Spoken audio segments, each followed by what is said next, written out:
नमस्कार, मैं हूँ विनय सिंह। आपका बहुत बहुत स्वागत है। आज की बात में हम बात करेंगे कि क्या झारखंड की सरकार इस बार स्टूडेंट की डिमांड मांग लेगी।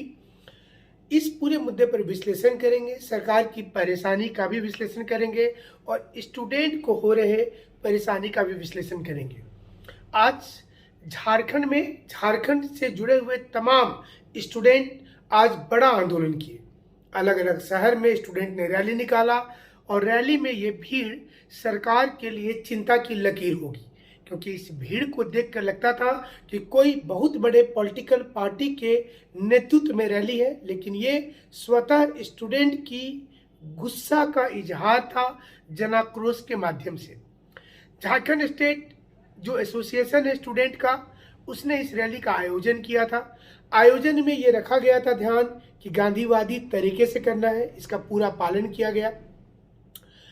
हजारीबाग, देवघर, धनबाद, बोकारो से हमारे पास ढेर सारी तस्वीरें आई हैं, अलग अलग स्थान से फुटेज आया है। रैली में लाखों की भीड़ आप बोल सकते हैं। जिस प्रकार से लोग उतरे, बहुत से लोग नहीं भी उतरे, लेकिन उनका मोरल समर्थन रहा, इसलिए आप लाखों की भीड़ बोल सकते हैं। जिसने इस रैली को देखा उसे ये लगा कि मानो कोई बहुत बड़े नेता का कार्यक्रम होगा, और उन्हें ये चीज़ को समझ में आया कि ये स्टूडेंट बेरोजगारी से तंग है, स्टूडेंट परेशान है। उन्हें बार बार एक डेट मिलता है। जेएसएससी पिछले 3 वर्षों में 12 बार अपना कैलेंडर दे चुकी है। कैलेंडर देती है, फिर उसे तोड़ देती है, फिर भूल जाती है, फिर नया कैलेंडर जारी करती है। स्टूडेंट का गुस्सा चरम पर है। स्टूडेंट को लगता है कि उन्हें ठगा जा रहा है, कभी नियोजन नीति के नाम पर, कभी 1932 के नाम पर, कभी नौकरी देंगे, कभी नियमावली बदलेंगे, कभी हाईकोर्ट में उलझ जाते हैं। और इस रैली के माध्यम से छात्र ने एकता का परिचय दिया। छात्र छात्राओं ने यह बताया कि अगर वो सरकार को तख्ता दे सकती है तो तख्ता को पलट भी सकती है। रामधारी सिंह दिनकर ने एक लाइन कहा था कि तुम सिंहासन खाली करो कि जनता आती है। आज स्टूडेंट के इस रैली से इसी चीज का बोध हुआ। देखने में ये लग रहा था कि ये पूरी रैली अगर रांची तक कूच कर जाएगी तो रांची की स्थिति बिगड़ जाएगी। ऐसे रांची में प्रस्तावित रैली 21 तारीख को है, यानी कि रांची में 21 तारीख को इस रैली को आयोजन किया जाएगा। और इसके आप जैसे बोलते हैं कि क्वार्टर फाइनल और सेमीफाइनल मैच, तो आप क्वार्टर फाइनल और सेमीफाइनल मैच सरकार को आज की रैली खास करके हजारीबाग में, देवघर में, दुमका में, धनबाद में उन्हें देखनी चाहिए। सरकार के लोगों को आज समझना चाहिए कि ये कोई पॉलिटिकल पार्टी का सपोर्ट नहीं था, न ही कोई लैंग्वेज को लेकर के बड़ा आंदोलन था कि जिसमें एक भाषा के लोग जुटे थे। ये आंदोलन ऐसा था जिसमें सभी लोगों का एक दिल से समर्थन था। हर जाति, धर्म, हर वर्ग का, हर भाषा को बोलने वाले लोग आज एक मंच पर नजर आए। इन्होंने आंदोलन के माध्यम से सरकार को चेता दिया, सरकार को ये बता दिया कि अगर परीक्षा नहीं हुई तो फिर बहुत विकट स्थिति पैदा हो जाएगी। हम आपको छात्राओं की परेशानी का विश्लेषण करते हैं। हम आपको ये बताते हैं कि आखिर इतना भीड़ कैसे आ गया और सरकार को क्यों अब सोचना चाहिए। झारखंड में तैयारी करने वाले 2 वर्ग में स्टूडेंट हैं। एक वो स्टूडेंट जो आईएएस और जेपीएससी की तैयारी करते हैं, दूसरा वो वर्ग जो जेएसएससी, दरोगा, फॉरेस्ट गार्ड और अन्य दूसरे एग्जाम्स की तैयारी करता है। किसी भी राज्य में एसएससी की तैयारी करने वाले की संख्या लगभग 80% होती है। कुल स्टूडेंट का 80% स्टूडेंट एसएससी की तैयारी यानी कि जेएसएससी की तैयारी करने वाले झारखंड में है। 20% बच्चे, कुल बच्चों का, अगर मान लीजिए कि कुल बच्चा झारखंड में 10 लाख है तो उसमें 2 लाख बच्चे जेपीएससी को फोकस करते हैं, तो 8 लाख बच्चे जेएसएससी को फोकस करते हैं। लेकिन 2 लाख जो जेपीएससी के बच्चे हैं वो भी जेएसएससी का एग्जाम लिखते हैं, तो कुल मिलाकर 100% बच्चे जेएसएससी की ओर आ जाते हैं। यहाँ ये जानना इसलिए जरूरी है कि जेएसएससी 2016 के बाद कोई बड़ा एग्जाम नहीं करवा पाई है। अंतिम एग्जाम झारखंड सचिवालय का था, उसके बाद कोई एग्जाम हुआ ही नहीं। छोटे छोटे एग्जाम होते रहे, टेक्निकल एग्जाम होता रहा और बीच बीच में उस पर भी ग्रहण लगता रहा। इसलिए स्टूडेंट का गुस्सा 7वें आसमान पर है। स्टूडेंट को ये लगता है कि उनको ठगा जा रहा है, उनके साथ सौतेला व्यवहार किया जा रहा है। सरकार सुनती नहीं है, कार्मिक विभाग जवाब नहीं देता है। जेएसएससी जाओ तो कोई बात करने वाले नहीं है, फोन करो तो कोई जानकारी नहीं मिलती है। वो करे तो क्या करे, किससे अपनी पीड़ा बताए। पॉलिटिकल पार्टी के पास जाते हैं तो राजनीति शुरू हो जाती है। पॉलिटिकल पार्टी राजनीति की ही बात करेंगे। आपने देखा होगा पिछले कई आंदोलन में जब पॉलिटिकल पार्टी के लोग इन्वॉल्व हुए थे तो एक दूसरी सेगमेंट की राजनीति हो गई थी। इस बार स्टूडेंट ने कमर कस लिया कि जो करना है उनको अपने करना है, और इसलिए इस भीड़ में सभी स्टूडेंट एक साथ शामिल हुए, अपनी मांग को रखे, गांधीवादी तरीके से रखे। उनकी परेशानी को सरकार को समझना होगा। गांव में रहने वाले बच्चे जो हैं वो थोड़ा सा पैसा अर्न करके अपने नज़दीक के शहर में आ जाते हैं। मान लीजिए कि जो दुमका क्षेत्र के गांव होंगे वहाँ के बच्चे दुमका तक आते होंगे, सरायकेला वाले के आसपास के गांव के बच्चे सरायकेला तक आते होंगे। छोटे शहर में भी शहर में रहने से कम 4,000 रुपये का मिनिमम खर्च आता है। जिनके पास थोड़ा सा ज़्यादा इनकम हुआ होगा या किसान में अच्छा खेती हो रहा होगा, वो फिर कोशिश करके रांची तक आ जाते हैं, हजारीबाग आते हैं, धनबाद आते हैं, जमशेदपुर आते हैं। उनकी मंथली खर्च बढ़ करके 7 से 8,000 रुपये हो जाती है जब वो साधारण जीवन में रहते हैं। साधारण रूप से किसी प्रकार से अपने से खाना बना करके खा रहे हैं और अपने से तैयारी कर रहे हैं, एनसीईआरटी पढ़ रहे हैं, कहीं लाइब्रेरी में स्टडी कर रहे हैं, तो उनकी खर्च कम होती है। लेकिन धीरे धीरे ये खर्च बढ़ता जाता है, इसलिए क्योंकि एग्जाम होता नहीं है।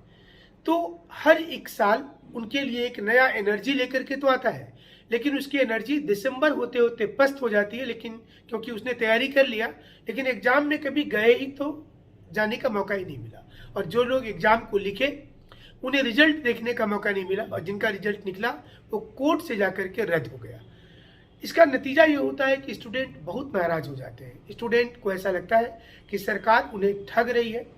सरकार को सबक लेने की जरूरत है। सरकार के नुमाइंदों को सोचना चाहिए कि अगर स्टूडेंट का गुस्सा इसी प्रकार से रहा तो आने वाले समय में शायद जो जेएमएम कितनी भी राजनीति कर ले, 1932, 1936, 1872 कर ले, एक भी सीट सरकार की नहीं आएगी।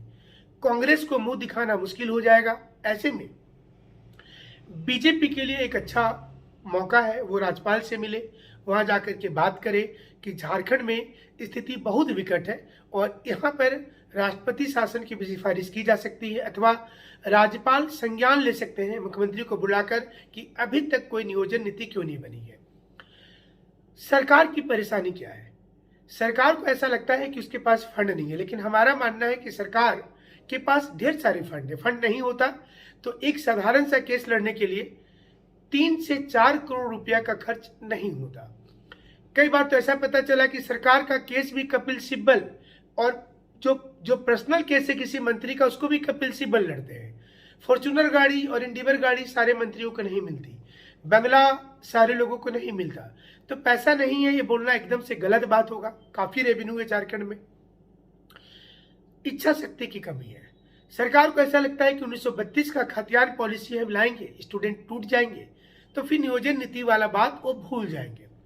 इस विधानसभा सत्र में यही होगा, और इसमें सरकार की कोशिश होगी कि नियोजन नीति को छोड़कर 1932 वाले मुद्दे पर बात किया जाए। लेकिन स्टूडेंट इस बार कुछ भी सुनने के मूड में नजर नहीं आ रहे। उनके दिमाग में एक ही चीज चल रहा है कि उन्हें नौकरी चाहिए। आप आश्वासन मत दीजिए, वैकेंसी लाइए, टाइम पर पूरा कीजिए, और अगर आप टाइम पर पूरा नहीं करते तो फिर आप बोलिए कि हम अगर एग्जाम नहीं लेंगे तो बेरोजगारी भत्ता 5,000 रुपया हर स्टूडेंट को देंगे पर मंथ, जब तक हम परीक्षा नहीं ले रहे हैं। और ये देना पड़ेगा अगर आप अकाउंटेबल बनते हैं सिस्टम में। ये झारखंड की सरकार को सोचना है कि अगर वो अकाउंटेबल बनते हैं तो इनकी बात को, झारखंड की बात को लोग सुनेंगे, स्टूडेंट इनसे खुश रहेंगे।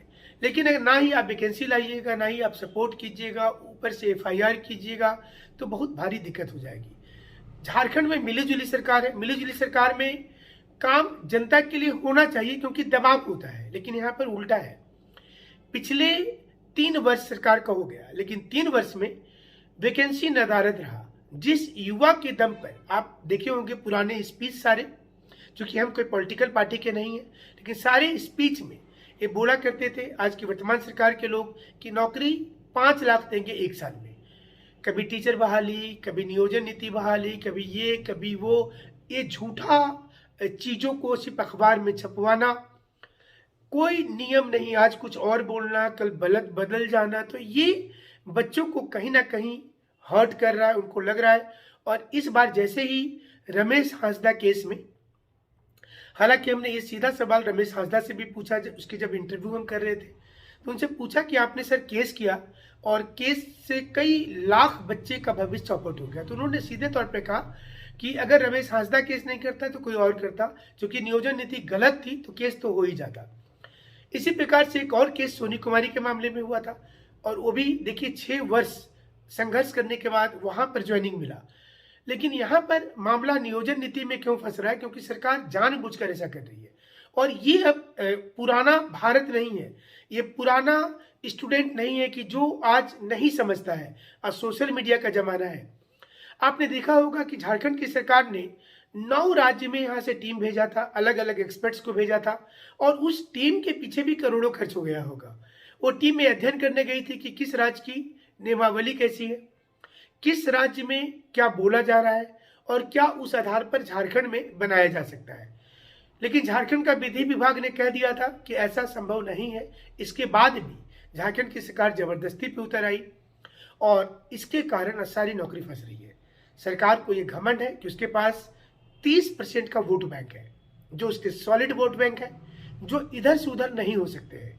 लेकिन ये घमंड तुरंत टूट जाता है अगर स्टूडेंट, क्योंकि जो यहाँ पर स्टूडेंट हैं वो सिर्फ एक जाति के नहीं है, एक धर्म के नहीं है, बल्कि वो SC हैं, ST हैं, OBC हैं, फिजिकली हैंडीकेप्ड हैं, महिला है, पुरुष है, जनरल है।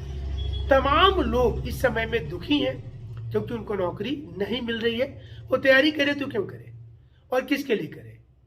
उनको लगता है कि ये उनके साथ बहुत बड़ा छलावा हो रहा है। इसलिए तमाम लोगों ने अब अपने अपने दम पर, जिस प्रकार से आज़ादी के समय में क्रांति होती थी, स्वतः हो जाता था, 1942 की क्रांति स्वतः हो गई थी, कोई बहुत ज़्यादा मेहनत नेताओं को करने की जरूरत नहीं थी।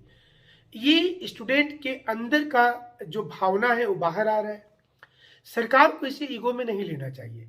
सरकार को ये समझना चाहिए कि वो गार्जियन के जैसे हैं, उनके बच्चे उनसे डिमांड कर रहे हैं, और ये डिमांड इतना बड़ा नहीं कर रहे हैं कि इसे देने में असमर्थता हो कि आप चंद्रमा पे लेकर के चलिए। ये डिमांड छोटी सी है कि आप वैकेंसी निकालिए, टैलेंट बच्चों को नौकरी दीजिए, और इसे पूरा करना चाहिए। सरकार को अपना ईगो त्यागना चाहिए, सामने आना चाहिए। इस पूरे मामले को मुख्यमंत्री स्वयं से हैंडल करना चाहिए। इस मामले पर अगर मुख्यमंत्री चाहेंगे कि दूसरे मंत्रियों को जिम्मा दे तो स्थिति बिगड़ेगी। इसकी जिम्मेवारी सरकार को उठानी होगी। उनको ये ध्यान रखना होगा, पुलिस की कार्रवाई से, FIR से डराकर धमकाकर आप इतने बड़े आंदोलन को नहीं दबा सकते हैं। इसलिए वक्त रहते, यानी कि 21 तारीख को रांची में प्रस्तावित है कार्यक्रम, उसके पहले अगर सरकार अच्छी घोषणा कर दे, वह बात करे स्टूडेंट से, मुख्यमंत्री स्वयं से इसमें स्टेप ले, इंटरेस्ट ले, दोनों चीजें ले, तो हमें लगता है कि सरकार के लिए ये अच्छा हो।